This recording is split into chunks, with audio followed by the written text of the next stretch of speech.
Selamat bertemu kembali para siswa SMA MA kelas 11 dalam pelajaran fisika kelas 11.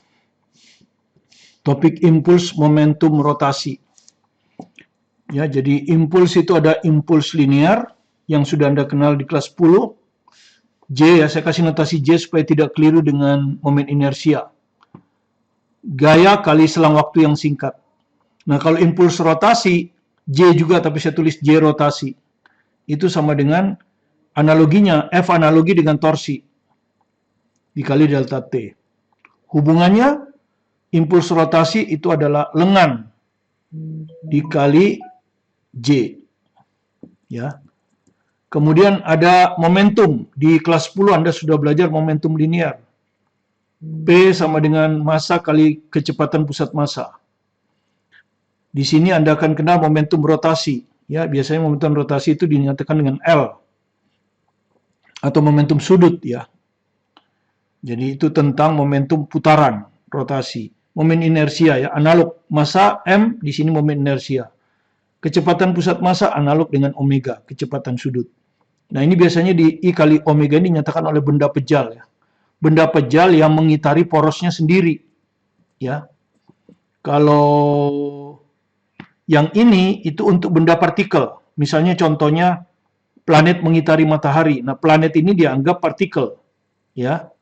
Maka momentum sudutnya adalah L RMV. Ya, R itu jarak partikel ke poros, jarak planet ke matahari. M itu massa partikel atau massa planet, V kecepatan orbit planet. Jadi ini biasanya dinyatakan oleh revolusi, kalau ini rotasi. Rotasi itu kan mengitari porosnya sendiri. Kalau revolusi mengitari suatu pusat di luar dirinya. Nah, R itu adalah lengan kecepatan, ya, mirip dengan lengan gaya. Jadi misalnya di sini ada poros, ya, poros di mana partikel berputar. Ya, ini massa dari partikel, ya, ini partikelnya. Dia bergerak dengan kecepatan V1 misalnya ke sana. Maka lengan R ini adalah lengan kecepatan. Dari poros tarik tegak lurus kecepatan. Ya. Kemudian arah positif negatifnya diputar ujung ini ke poros, persis seperti momen. Jadi ujung ini kalau kita putar ke poros ini melalui lengan yang hijau ini, muternya seperti ini. Berlawanan arah jarum jam. Kalau bebas, maka arah berlawanan jarum jam kita misalkan positif. Misalnya ada lagi di sini benda M2, ya. Di sini ada lagi benda M2, ya. Ya. Dia berputar, dia arahnya ke sana V2. Maka lengan momennya dari sini tarik tegak lurus, nggak kita terusin, ya, garis kerjanya kita teruskan. Jadi ini lengan momen, ya, atau lengan kecepatan kalau kita, lengan kecepatan R2. Sekarang ujung V2 diputar terhadap poros melalui lengan ini, maka putarnya begini yang merah ini, searah jarum jam min, ya. Itulah cara menghitung momentum rotasi. Ya. Ada dua ya, kalau benda pejal itu rotasi, kalau benda partikel revolusi. Oke. Nah, sekarang kita kerjakan menghitung momentum rotasi partikel ya. Diambilkan dari Fisika 2 Martin ini, diambilkan dari sini ya. Halaman 33 contoh 17, jadi saya bahas ulang. Jadi gambar menunjukkan posisi sesaat dari benda P dan Q. Ya, P massanya 5 kilo, ini 3 kilo. Yang sedang berotasi dengan kecepatan konstan. Ya. Ini berarti kecepatan P, ini kecepatan Q ya. Jadi kalau saya tulis kira-kira seperti ini. Nah, ya, jadi Anda perhatikan kira-kira seperti ini. Ya, ini adalah kecepatan Vp, ya ini P kan, partikel P, masanya 5 kilo. Ini P. Ini Q 3 kilo.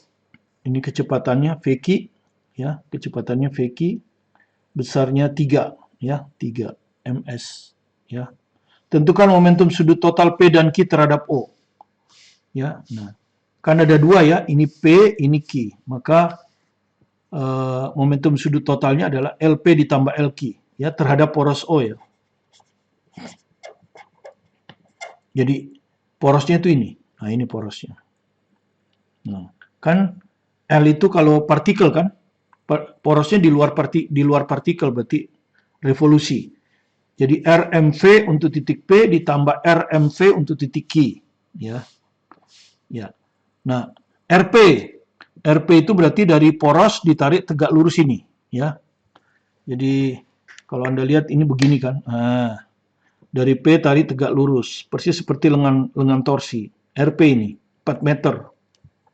Jadi ini 4, ya.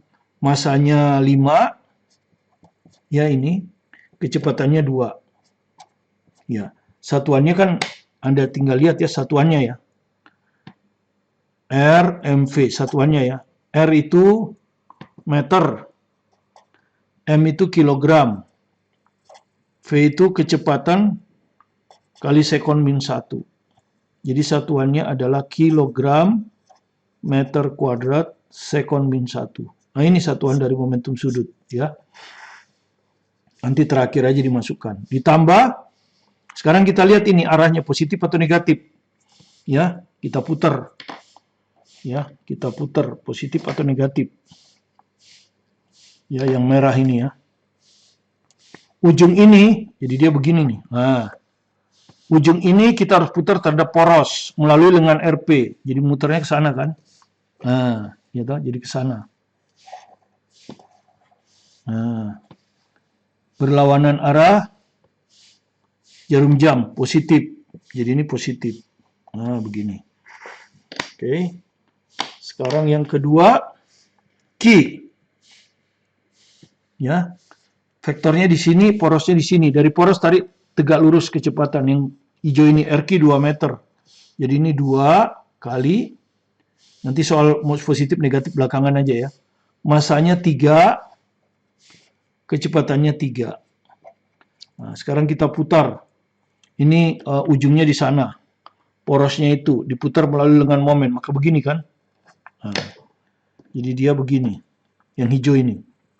Ya, ini diputar ke sana. Nah, secara jarum jam min. Jadi ini min.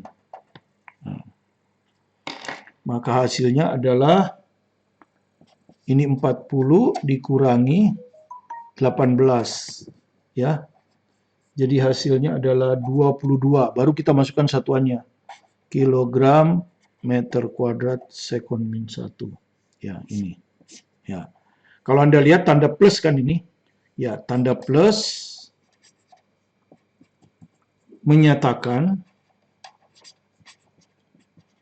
bahwa arah momentum rotasi total, momentum rotasi atau momentum sudut ya, momentum rotasi atau sudut total terhadap poros O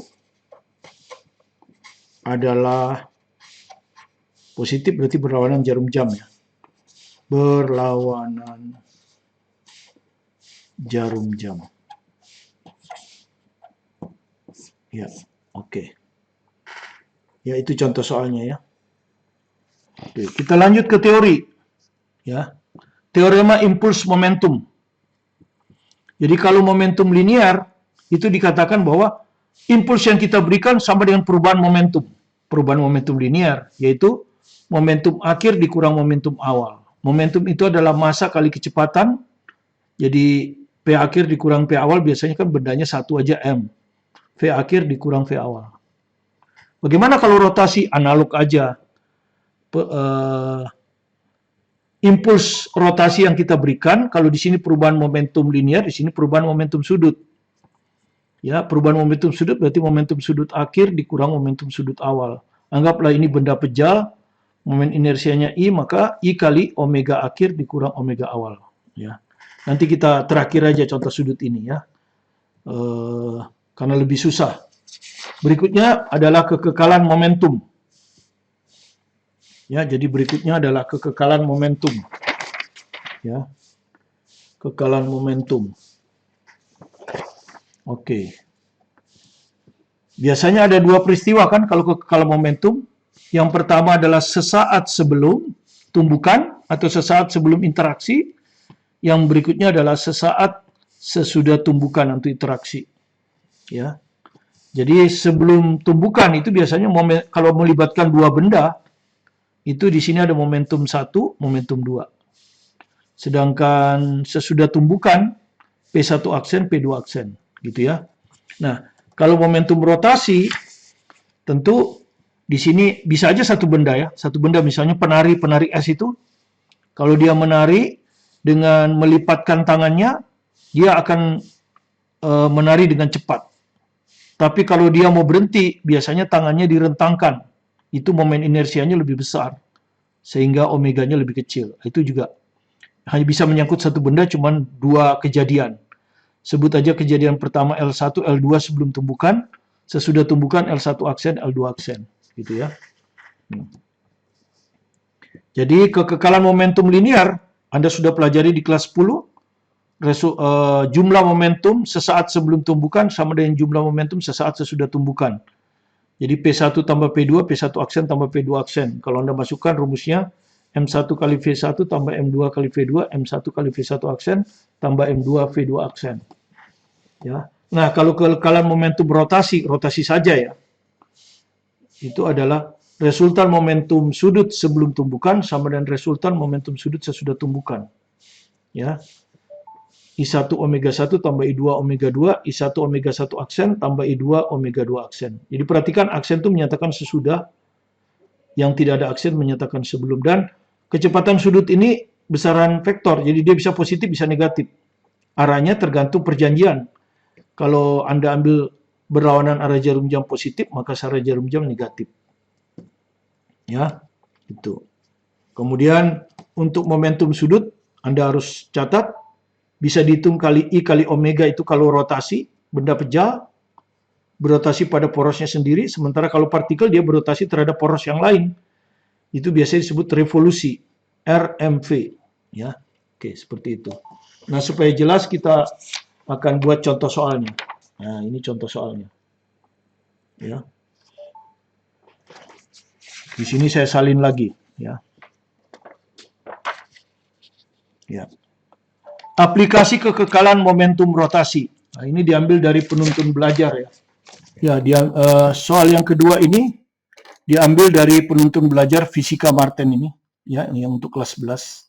Halaman 63 nomor 83. Ada soalnya di sini ya.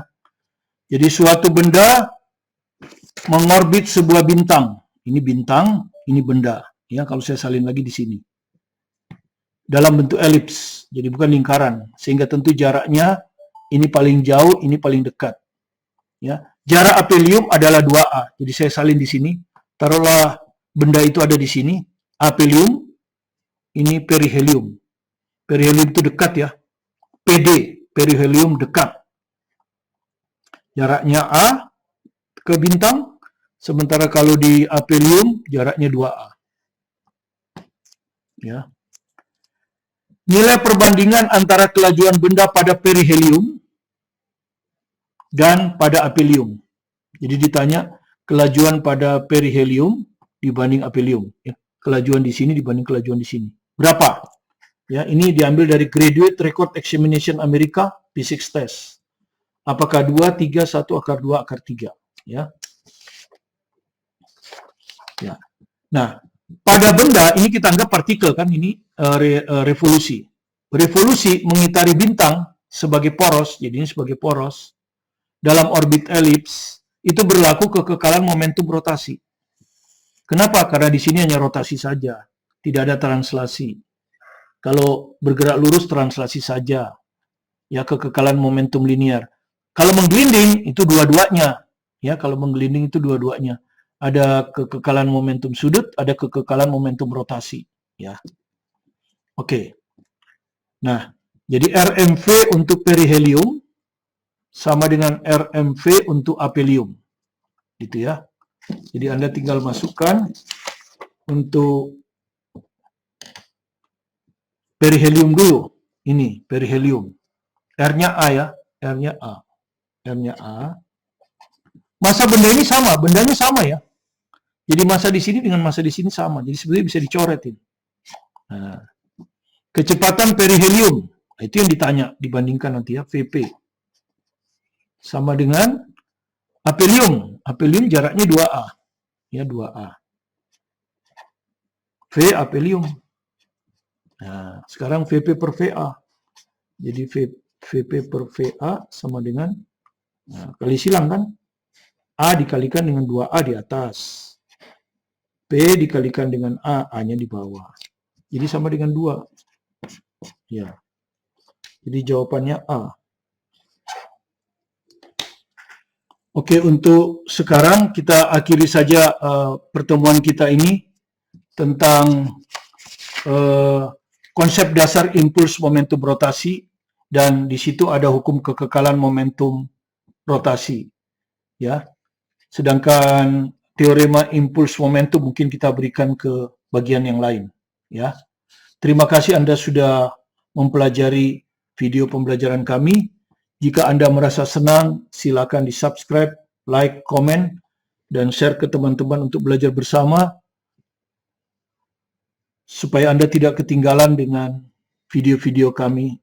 Setiap hari akan kami load. Tetap semangat belajar mandiri di rumah, fokus pada tujuan Anda, sukses bersama Anda, bersama saya, Martin Kaminan.